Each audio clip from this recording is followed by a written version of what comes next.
Mr. Chairman, I want to ask unanimous consent to submit into the record an article that appeared in the Atlanta Journal-Constitution, a newspaper this week, on long-term unemployment. Without objection, so ordered. And some people asked the question, or maybe have suggested, that we're doing too much, just too much, for the unemployed and the underemployed workers. I want to know, maybe in 30 seconds, from each of you, what evidence is there that we are falling short of what is needed? On one hand, people are saying we're doing too much. Some people want to suggest that people, they don't really want to work. They're lazy. They enjoy getting the benefits. When I was growing up in rural Alabama, my uncles and my other relatives, when they lost a job, they would say, I'm going to collect my pennies, or steal pennies, all these many years later. So what is your response to that? What is your argument? Well, Mr. Lewis, let me, Mr. Linder earlier quoted some newspapers from Detroit about an employer who said he couldn't get some people to work because they were on unemployment insurance. But I just wonder how that person can possibly have a job opening, because there's a lot of people not on UI who are out looking for work, people who come into the labor market for the first time. It can't possibly be that the job openings are going unfilled because of UI, in my view. One would wonder why the person doesn't raise the wages he's offering to people in order to attract workers. Okay?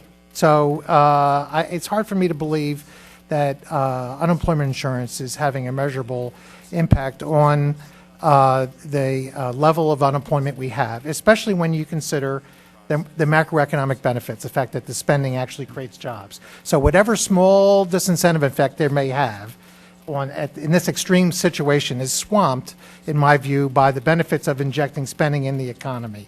So in fact, the people that are out there that are suffering, they need your action. They didn't ask for this situation. It's not their fault. We have 17% of the people are underemployed. We're going to have a third of the workforce underemployed or unemployed at some point during this year. This is a horrible situation. They didn't ask for it. It's your job and duty, and I think you're willing to step up to, in fact, do things that are going to create jobs, but in the meanwhile, provide relief to them to be able to get through this. I would point to two pieces of evidence. One, we have 5 job seekers out there seeking every job available, compared to 1.5 job seekers for every job available prior to the Great Recession began. And that's just irrefutable evidence that there are too many people chasing not enough jobs. The second bit of evidence I would point to is that we have a, can't do math in my head right now, but we have $1 trillion, something like that, gap in what our economy should be producing compared to what we are actually producing today. So there's a big gap in demand, and there are millions of unemployed workers out there seeking employment, and the highest share of long-term unemployed that this country's ever seen. So when somebody says we're not doing enough, I say to them, well, it is consumers that drive our economy. Until we get those long-term unemployed back to work, we're all not going to be doing well.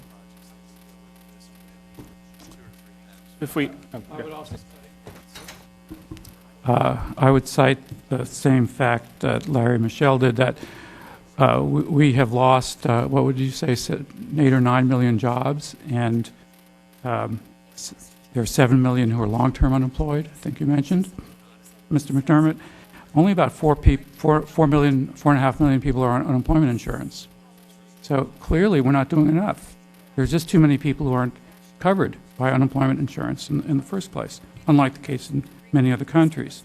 Second piece of evidence is we have had a huge acceleration in the number of people who are involuntarily part-time for economic reasons. 9 million. That's underemployment. We're not doing enough. The economy's not doing enough for them either. So even when people go back to work, many of them are working shorter hours than they need to and they want to. One thing that could be done is to send a signal to the unemployed that they're really needed and that they're expected to come back to work as soon as the economy picks up. So what unemployment insurance does not give a disincentive to work, but long unemployment spells lead people to be discouraged. So one thing that could be part of unemployment insurance, I mentioned this earlier, is an incorporated exit strategy that signals to people, be prepared. And as soon as you find that job, we're going to help you, give a bonus to exit. Right? But that is not only good for the unemployment insurance system because it helps people move off the rolls as soon as the economy picks up, but it also sends a psychological message to people. We want you to keep searching. We want you to keep retraining. We want you to be ready and get that job, and we're going to subsidize you to do it. And that's cost effective, right?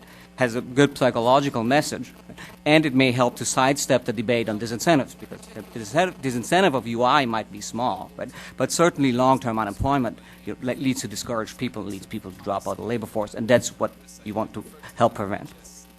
I agree that long-term unemployment is unhealthy for workers, and we've heard a lot about that. But I think, if we look at the data, correlation is not necessarily causality. But if you look at the percent of people that have been unemployed for 27 weeks or more, it's up around 46% now. If you compare that to past recessions, past great recessions like the 1974-75 when unemployment got around 9%, the 82-83 when unemployment got around 11%, that number never got above 25% of workers who were unemployed for 27 weeks or 26 weeks or longer. So you wonder if the fact that unemployment insurance has been extended for up to 99 weeks now, there's certainly a correlation there, that we've seen this unprecedented spike in eligibility for unemployment for longer times and this unprecedented spike in terms of the number of people that are unemployed long term. I don't think it's the only factor. This recession has mitigating factors as well, but I think that we have to acknowledge that at least as part of the cause of why we see so many people who are long-term unemployed and all the negative side effects that come with that is this constant extension of unemployment benefits. At some point, it does more harm than good. Mr. Chairman, Yes. could I have just another 30 seconds? Let me just ask you, do you think we should do anything special or some type of intervention in all of the people that are losing their jobs on the Gulf Coast? I saw a case in the news just 2 or 3 days ago. There's a man who had been working as a fisherman for years, and he cannot work now. Has an 8th grade education, and he needs some help. Do you think the federal government, that we have a responsibility, or maybe BP or somebody, to save these people? Well, one thing that I read in this morning's Wall Street Journal was that the administration is making the case that BP should be paying the salaries of the oil rig workers who are being furloughed because of the 6-month moratorium on drilling. That seems like a really good place to start because there's high multipliers from those workers in communities in the Gulf Coast, and that would at least help some do something for it.